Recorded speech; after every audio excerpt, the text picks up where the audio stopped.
قرآن مجید میں عقلی دلائل سے مدعا ثابت کیا جاتا ہے،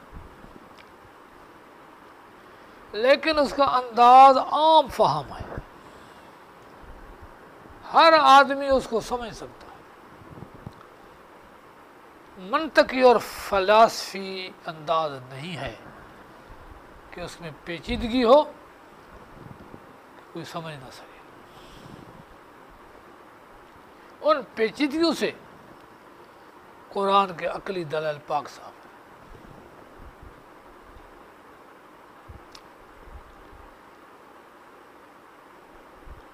ابراہیم علیہ السلام نمرود کے سامنے کھڑے ہیں،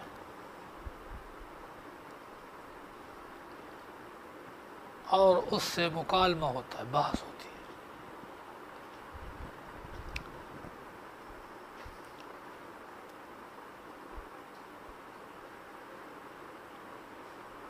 حاج ابراہیم فی ربہ ان آتاہ اللہ الملک، شاہی کا غرور تھا تو رب کے انکار میں آ گیا، ابراہیم سے بحث کرنے لگا کہ میں بھی رب ہوں۔ ابراہیم علیہ السلام نے عقلی دلیل لی، رب الذی یحیی و یمیت، میں تو اس کو رب مانتا ہوں جو حیات موت کا مالک ہے۔ وہ کہتا ہے میں بھی ہوں، انا احیی و امیت، میں بھی جلاتا ہوں میں بھی مارتا ہوں۔ اب ابراہیم علیہ السلام کی دلیل کو دوسرا رخ دے رہا تھا،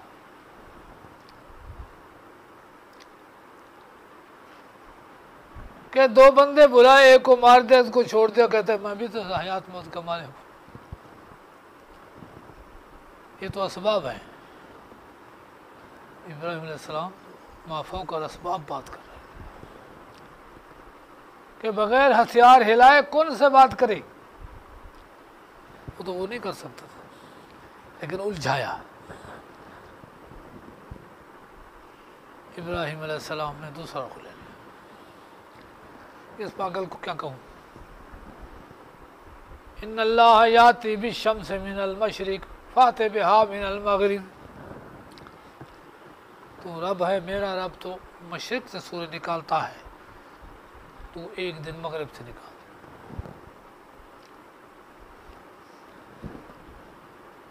اب وہ زمین پر تو دعویٰ رکھتا تھا، آسمان پر تو نہیں۔ فَبُہِتَ الَّذِي کفر، حیران رہ گیا کافر کہ اب میں کیا کہوں۔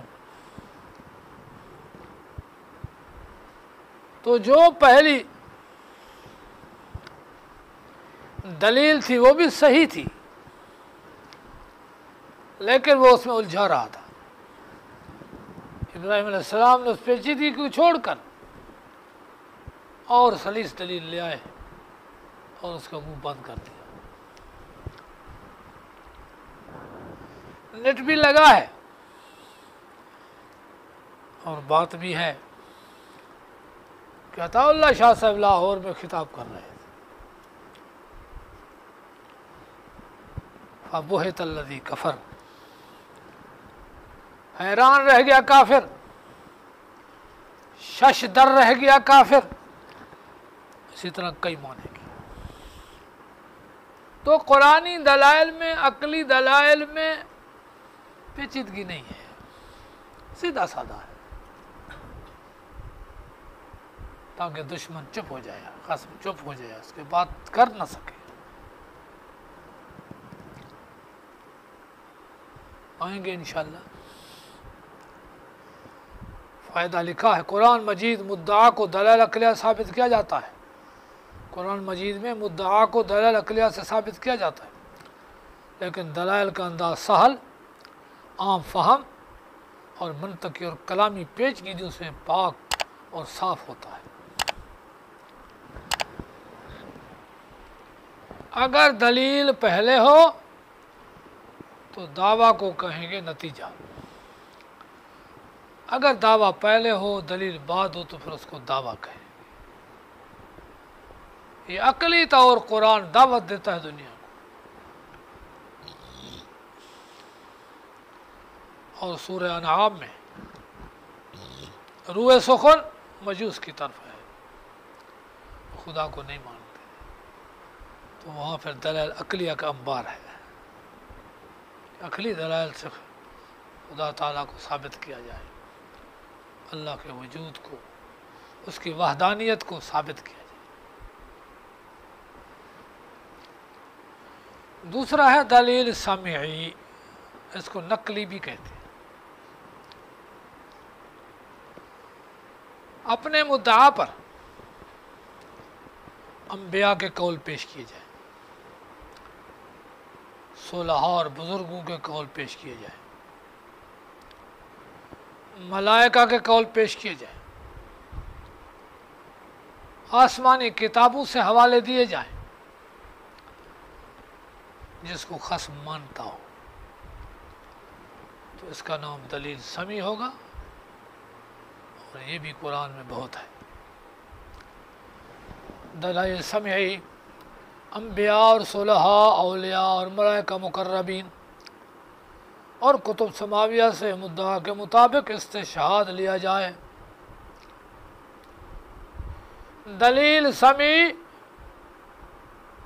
اس شخص کو پیش کیا جائے گا جس کو مخاطب مانتا ہو، تسلیم کرتا ہو، اس کو پیش کیا جائے گا.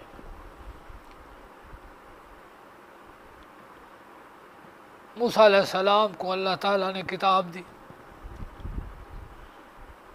تو سورہ اسراء میں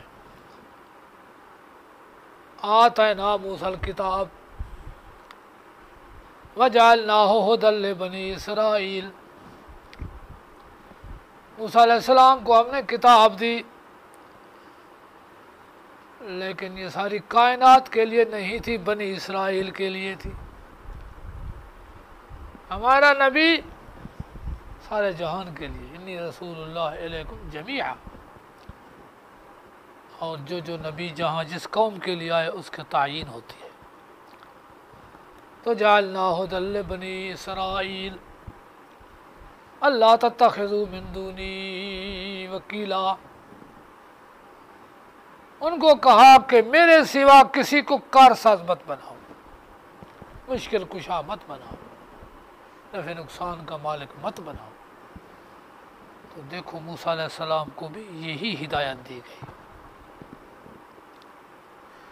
وَاذْكُرْ فِي الْكِتَابِ إِبْرَاهِيمَ إِنَّهُ كَانَ صِدِّيقًا نَبِيًّا. بیان کریں کتاب میں ابراہیم علیہ السلام کا، وہ سچے نبی تھے. اذ قال لأبی،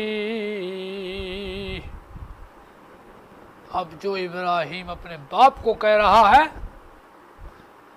وہی سچ ہے، تو پھر تم بھی ابراہیم کی اتباع کر لو. لم تعبد ما لا يسمع ولا يبصر ولا يغني عنك شيئا. کیوں عبادت کرتا ہے ان ہستیوں کی، سنتے نہیں، دیکھتے نہیں، تو اس سے کوئی کام نفع نقصان دے نہیں سکتے، ہٹا نہیں سکتے. تو یہ ابراہیم علیہ السلام جو عقیدہ رکھ رہا تم بھی وہی رکھو. یہ تمہارے معبودان، یہ بت، یہ مزارات، یہ ساری چیزیں ابراہیم سب کی نفی کر رہا. تمہارا دادا ہے، اپنے آپ کو ابراہیم ہی کہتے ہو، تو پھر اس کی اتباع کر لو.